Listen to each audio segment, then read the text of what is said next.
Slipknot are an American metal band formed in Des Moines in 1995. They exploded onto MTV around 1999 and became well known for wearing jumpsuits and rubber masks, which is quite a memorable aesthetic. They have a history of band members falling out with each other and taking breaks to work on solo projects, and members moving in and out. They are currently an eight-piece band, which is quite big. Hi, my name's Dan. So this was the first album by Slipknot, and it's my first time listening to it, but it's not my first encounter with them as a band. So when they hit MTV in a big way, I was watching MTV quite a bit, and I was discovering other metal stuff, so I took some notice of Slipknot around that time. So this album musically, very metal, kind of heavy down tune. It's quite intense. There's some fairly fast and tight and accurate stuff. I particularly noticed the snare sound, which is sounds like a really small snare. It's quite high and cuts through nicely. There's actually some insanely good drumming on this album. Quite intricate at times. Um, I have to be in the mood for metal, and yeah, so I quite enjoyed bits of this at times. It was about my limit of heaviness. I think it is pretty heavy, I would say. I'm fairly sure some people will come back to me and say, that's nothing, what about such and such? And yes, I do know that there are heavier things out there.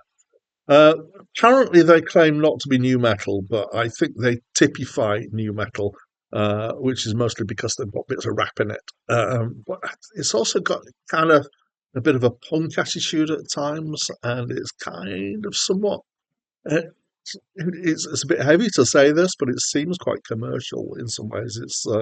It's got fairly broad appeal as metal. So yeah, so there are four different kinds of vocals here. So the singing, which sounds a bit like Metallica at times, although it's not as nasal as the guy from Metallica, but it's got the same kind of processing, which I think is predominantly compression on the vocals.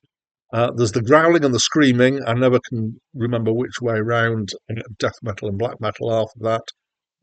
I believe that as a collective thing, this is called unclean vocals. And then there's rapping, which, as I've said, is why in my head it's new metal. The rapping is quite fast, and actually it's a flow that I like. I always feel like I'm completely unqualified for talking about rapping and to be able to describe flow in rapping, but this is it's a trips off the tongue kind of stuff, and I like the style of that. There are times with the singing when it sounds like he's giving it absolutely everything, including occasional sounds that sound like they're kind of involuntary grunts and kind of stuff, which is me quite a good thing. As well as kind of the musicality of stuff, there's some noise bits, there's some speech samples, there's some sound effects, there's quite a lot of stuff going in here. The songs are about, well, it's metal, so they're not happy campers. Mental health issues, disaffectedness, nothing that's unusual for metal. Not all of the words can be made out. There are quite a few rude words in here. I might have a little bit of a challenge finding good clips for the start and the end without, but I do occasionally do a bleep if I need to. So I kind of, I reasonably enjoyed it. Like I said, I need to be in the right mood. It is the kind of thing that is good if you turn it up to a reasonable volume, or maybe slightly more than reasonable. For me, it's definitely the music here rather than the lyrics. Maybe some of the rapping, as I said. So quite like it. And as always, I'd like to know what you think. So please do let me know by leaving me a comment. And that's it for me for now.